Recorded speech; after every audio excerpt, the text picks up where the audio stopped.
What's going on, guys?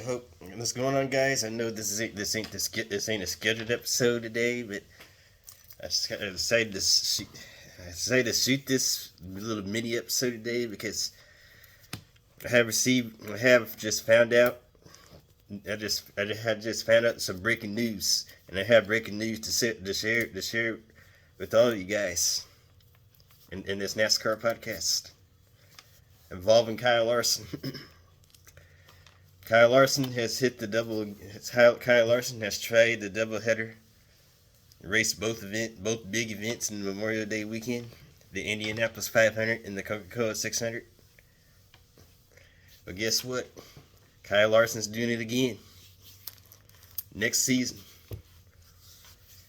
Kyle Larson will once again. Kyle Larson has unfinished business to take care of throughout his racing career. Kyle Busch in 2025. Kyle Larson, the driver in number 5, will once again do the doubleheader. Try the doubleheader once again. He will race both the Indianapolis 500 on Memorial Day 2025. Kyle Larson will race both the Indianapolis 500 at the Indianapolis Motor Speedway, and he will also race in the Coca-Cola 600 later on the same day at Charlotte Motor Speedway. The last driver to ever successfully do the doubleheader, race the Indy 500 in the Coca-Cola 600, was none other than Tony Stewart in 1999. And I think he tried it again in 2001. Tony Stewart tried the doubleheader, raced both the Indianapolis 500 and the Coca-Cola 600. Because before Tony Stewart went into the NASCAR world, Tony Stewart was once an IndyCar driver. Yeah, Tony Stewart back in the mid 1990s all the way up to 1999. Tony Stewart raced in the Indianapolis in the IndyCar series. He raced open wheel cars in the Indianapolis 500 in the IndyCar series. Tony Stewart's rookie year in the Indianapolis 500, his first try to race in the Indianapolis 500 was in 1995 when Tony Stewart won Rookie of the Year in the Indianapolis 500. And he also won Rookie of the Year in the IndyCar. Tony Stewart raced in the Indianapolis 500 from 1995 all the way up to 2001 when he tried to do the doubleheader. When he tried to do the doubleheader to run both the Indy 500 and the Coca-Cola 600. Tony Stewart competed in the Indianapolis 500 at least six times from 95 all the way to 2001. And Tony Stewart did in some Indy 500s. Tony Stewart blew it up, or Tony Stewart has crashed in the Indianapolis 500. But other than that, Tony Stewart had performed really well in the Indy 500. Because one of Tony Stewart's biggest dreams was to win at the Brickyard, the Indianapolis Motor Speedway, and he finally did it. But not in the Indianapolis 500. Tony Stewart finally pulled it off in the NASCAR event at the Indianapolis Motor Speedway, winning the 2005 Brickyard 400. And he will achieve his dream again in 2007 by winning the 2007 Brickyard 400. Kyle Larson, believe it or not, Kyle Larson has won at the Brickyard. Just this season, Kyle Larson won the Brickyard 400 at the Indianapolis Motor Speedway. Just this season. Kyle Larson.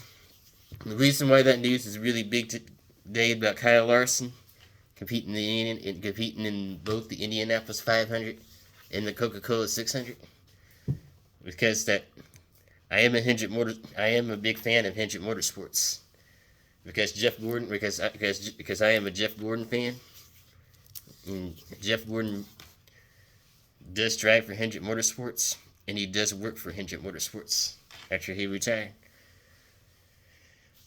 That's the reason why I am a big Hendrick Motorsports guy, and I am really wishing Rick Hendrick a good luck.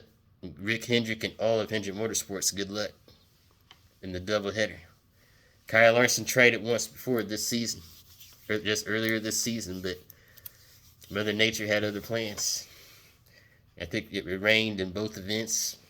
Rained at the start, Indianapolis 500, which delayed the start of the race. And the rain once, and Mother Nature would strike Charlotte, the Charlotte Motor Speedway, by raining in the middle of the Coca-Cola 600, shortening the event. There were a couple of times where the Coca-Cola 600 was rain shortened. There was a couple of times where the Coke 600 was shortened due to rain. And it rarely happens in that race, in the Coca-Cola 600. Raining in the Coca-Cola 600 at Charlotte Motor Speedway, it happens less frequently. It happens less frequently. It rarely happens. I think it was at least four times where it rained. Where the rain shortened the event. 1965, and during the World 600 in 1965. 2009, it rained again to shorten the Coca-Cola 600. In 2024, just this year.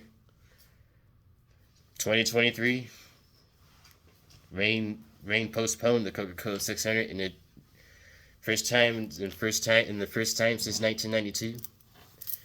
Coca-Cola 600 was run all 400 laps was run during the day for the first time since 1992, because it was delayed due to rain last season in 2023. Kyle Larson. So Kyle Larson will drive both events next season. He will try the doubleheader, and if Mother Nature doesn't spoil it again, just like it did this season, that would definitely change NASCAR history, and that would definitely change the history of the great and powerful team, Hendrick Motorsports. If Kyle Larson successfully performs the doubleheader by competing in the Indianapolis 500 and the Coca-Cola 600. What if Kyle Larson wins the Indianapolis 500? What if he wins the race? Then it'll be huge news for Hendrick Motorsports. It'll be huge news for all of NASCAR. If he would have won the Indianapolis 500, or if Kyle Larson would have won the Coca-Cola 600 and had a good finish in the Indianapolis 500. What if Kyle Larson wins both events, the Indy 500 and the Coca-Cola 600? And that'll be big news, because no driver has ever done it before. No driver has ever won both races at the same time before. Kyle Larson can actually get it done. The other news is about Kyle Larson. Should NASCAR try to use rain tires on intermediate tracks and super speedways? Because they first used rain tires in 2007 with the Xfinity Series when they raced in Mexico City. The first time they ever tried to use wet weather tires or rain tires. And then the Sprint Cup Series started using them during the Gen 5 era, and they have been using rain tires ever since. But first, they used rain tires and used road courses like Sonoma Raceway and Watkins Glen. That's when the Sprint Cup Series started using rain tires. And then in 2022, they started testing rain tires in oval tracks, with the short tracks like Richmond and Martinsville. And they did a race, and they did the race of wet weather tires at Richmond and Martinsville. I think it was 2022, and they tried it in 2023. And just this season, they ran rain tires in the New Hampshire Motor Speedway during the Sprint Cup Series race. Should they try to use the rain tires on all the tracks? Most likely, probably not the plate tracks like Daytona and Talladega, because Daytona and Talladega, even though they will have to do a lot of testing. They would have to do a lot of practice laps if they ever tried to run the wet weather tires on those tracks. Because Daytona and Talladega, they're big tracks. They're bigger than the intermediates, and those tracks are known to cause chaos. And if NASCAR ever tried to use the rain tires in races like Daytona and Talladega, then those races would be more chaotic. More big wrecks. A lot of big wrecks will happen if they try to use the wet weather tires on Daytona and Talladega. Especially if they try to run the Daytona 500 or the Pepsi 400 with the rain tires. And it'll be really good. But in the intermediate tracks, I would probably say they should try to at least once to use the wet weather tires or the rain tires on the intermediate tracks like Charlotte and Texas and Las Vegas and Kansas. They would have to do a lot of practice. Of course, the drivers would have to do a lot of practice laps using the weight. They would have to do a ton of practice laps with the wet weather with the rain tires in the intermediate tracks. Because if it works, and NASCAR buys the idea of trying the rain tires in the intermediate tracks, it'll definitely help Kyle Larson. It'll definitely be good for Kyle Larson, and it'll be good for the sport. Because races will be shortened less frequently. It'll decrease the chance of shortening the race due to rain, or due to Mother Nature being the winter and it rains during the event. And then the drivers will go to pit instead of having the race stop instead of throwing the red flag and having the race stop due to rain. NASCAR would just pull the drivers to pit road and switch from the slick tires and switch from slick tires and switch it with rain tires. And so that way they can get a chance to finish the race under wet weather conditions.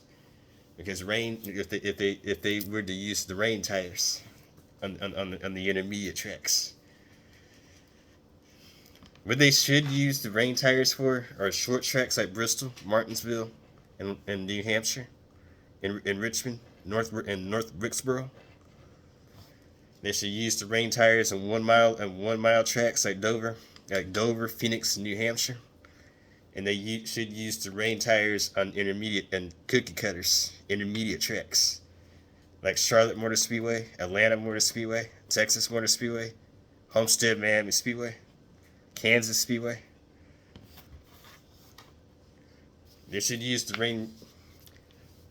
At least try, or they could at least try to use the rain tires on the plate tracks like Daytona and Talladega. They should try to use the rain tires at Michigan.